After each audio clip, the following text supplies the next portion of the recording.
eu acabo de impetrar um mandado de segurança no Supremo Tribunal Federal contra a censura promovida pelo presidente do Congresso, o senhor Rodrigo Pacheco. Como vocês já sabem, há mais de um mês o senador Rodrigo Pacheco bloqueou as suas redes sociais para não ser criticado e para não ser cobrado pela análise do pedido de impeachment do ministro Alexandre de Moraes, peticionada por mais de 2 milhões e 690 mil brasileiros. Mas além da covardia política e da falta de espírito público, esse ato autoritário do senador Rodrigo Pacheco é ilegal e inconstitucional. Na prática, ele está censurando comentários, discriminando seguidores e restringindo o acesso à informação a milhões e milhões de pessoas. E pior, ele está fazendo tudo isso usando dinheiro público, pois é a sua assessoria parlamentar que cuida das suas redes sociais. Por isso, se você acha que o senador Rodrigo Pacheco deve ser obrigado pela justiça a superar o seu medo de povo e liberar suas redes sociais para toda a população, eu peço que você faça duas coisas para me ajudar. Primeira coisa, compartilhe esse vídeo. Compartilhe esse vídeo e depois, se possível, envie também o link para os seus contatos no WhatsApp. E segunda coisa, marque nos comentários alguma pessoa querida que seja estudante ou profissional de direito. Então, advogados, promotores, juízes, defensores públicos, delegados, né? Até para vocês terem uma segunda opinião sobre a tese jurídica que eu vou defender aqui, com base em votos da ministra Carmen Lúcia, a quem eu enderecei por prevenção esse mandado de segurança. Bom, em qualquer país sério do mundo, se a maior autoridade do poder legislativo se acovardasse diante da opinião pública, impedisse o livre acesso à informação e violasse a liberdade de expressão de milhões de cidadãos na internet, isso já seria um escândalo digno de horário nobre em rede nacional. Mas como a única preocupação do jornalismo militante é desgastar a imagem do governo federal e do presidente da República, a imprensa brasileira faz pouco caso da sua própria liberdade e tolera agressões aos seus próprios direitos. É exatamente como disse o Felipe Neto, o youtuber de estimação da TV Cultura e da Rede Globo. Primeiro a gente tira o Bolsonaro, depois a gente vê. Tanto que já faz mais de um mês que o senador Rodrigo Pacheco bloqueou suas redes sociais bancadas por verba pública. E à exceção do grupo Jovem Pan, nenhum dos maiores veículos de comunicação denunciou esse fato como uma violação às garantias fundamentais e aos princípios da administração pública. Pelo contrário, o Grupo Folha, por meio do site noticioso UOL, encampou a narrativa mentirosa do gabinete do senador Pacheco, que alegou suspeita de ataque coordenado nas redes. Faça-me o favor. Se isso tivesse um pingo de verdade, as próprias plataformas teriam se manifestado e as contas do senador teriam sido desbloqueadas no máximo alguns dias depois. Mas o verdadeiro problema é que enquanto a grande imprensa e o bonde do impeachment estão ocupados e atrapalhados tentando legitimar uma CPI comandada pelo Renan Calheiros, os brasileiros continuam sendo vítimas diárias de agressões às suas liberdades individuais, das maiores às menores, das ruas à internet. Por isso, já que as organizações da imprensa não fizeram nada, e já que o foco exclusivo da militância é tentar derrubar o presidente há 18 meses da eleição, eu decidi agir por conta própria. Então, em bom português, eu fui pro pau. Ontem eu impetrei um mandado de segurança no Supremo Tribunal Federal, dirigido por prevenção à ministra Carmen Lúcia. Por coincidência, a ministra tem um histórico de manifestações muito favoráveis à liberdade de expressão. Inclusive, foi ela quem apresentou ao tribunal uma sólida argumentação contra a censura, inspirada naquele provérbio popular "cala a boca, já morreu".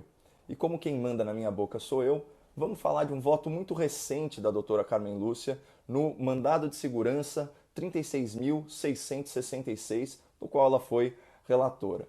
Nesse caso, um jornalista afiliado ao PT e ex-candidato a vereador pela cidade de São Paulo foi bloqueado individualmente no Twitter do presidente da República e apelou ao STF para restabelecer o seu acesso à conta. Pois bem, vejamos aqui alguns trechos muito interessantes do voto da ministra Carmen Lúcia. Aspas. A escolha de ter ou não conta pública é da autoridade, mas o exercício nesse espaço das suas funções estatais não é escolha. O presidente resolveu que os atos e as políticas adotadas por ele seriam expostos e comunicados a todos, submetendo-se ele, então, aos princípios e às regras do sistema constitucional vigente. Reparem que a ministra se refere às autoridades em geral e só depois especifica o presidente da República. Ou seja, o argumento também vale para o presidente do Congresso Nacional, o senador Rodrigo Pacheco. Como disse a ministra, ele até pode abrir mão, né, de ter as contas em redes sociais, mas uma vez que ele as utiliza a serviço do seu mandato, valem as garantias coletivas da Constituição, que proíbe a censura e a discriminação. E é disso que a doutora Carmen Lúcia trata nesse outro trecho aqui. A exclusão e o silenciamento impostos ao cidadão brasileiro de um fórum público de debates administrado pelo presidente manifesta decisão política sumária de viés censório, anti-isonômica e contrária aos artigos 5º e 220 da Constituição. O que isso significa?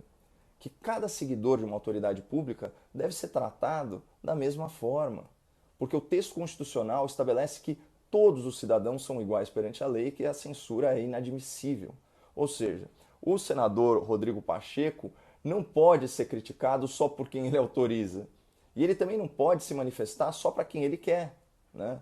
Ele não pode discriminar seguidores e escolher o seu público fechando a sua conta para mim e para milhões de brasileiros simplesmente porque tem medo da opinião pública. Aí alguém pode até argumentar, tá, mas se a conta é pessoal e está em uma plataforma privada, ele não pode fazer o que bem entende no seu Twitter, no seu Instagram, no seu Facebook? Não. Como autoridade pública, ele não pode. É como explica a ministra Carmen Lúcia nesse outro trecho.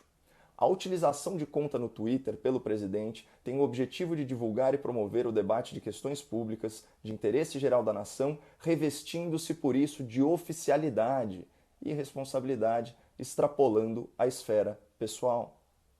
Ou seja, é a finalidade da rede social da autoridade que determina se a sua natureza é privada ou oficial. Por exemplo, o presidente do Senado, Rodrigo Pacheco, teria todo o direito de ter um Instagram fechado para o seu círculo de amigos, de colegas e familiares com postagens de caráter pessoal. Mas quem o acompanha nas redes sociais, né, quem acompanha as redes sociais do senador, sabe que elas servem exclusivamente para a divulgação do seu mandato e para marketing político. Portanto, ele não pode bloquear uma conta no Instagram com mais de 115 mil pessoas, excluindo a maioria da população. E ele também não pode bloquear sua conta no Twitter com 80 mil pessoas, impedindo os demais brasileiros de se informarem e de criticarem a sua atuação como presidente do Congresso. Afinal de contas, isso tem nome, é censura. Mas enfim, seguindo todas as regras processuais de conexão e de prevenção, o meu mandado de segurança foi endereçado para a ministra Carmen Lúcia. E caso não haja aí nenhuma presepada lá na distribuição do STF, essa relatoria tem que cair no colo da ministra. E imaginem a contradição se ela ignorar tudo isso que ela escreveu há menos de 6 meses e der um voto contrário à cidadania, à liberdade de expressão e ao livre acesso à informação. Seria uma prova eloquente, mais uma prova eloquente e vexatória de que no Supremo Tribunal Federal processo tem capa, ou seja, isso demonstraria que as decisões são tomadas com base nas pessoas envolvidas e não no mérito das ações. E eu espero que a ministra Carmen Lúcia atue com o mesmo rigor constitucional e com a mesma celeridade demonstradas anteriormente, agora que a autoridade questionada não é mais o presidente da República, mas sim o presidente do Congresso Nacional.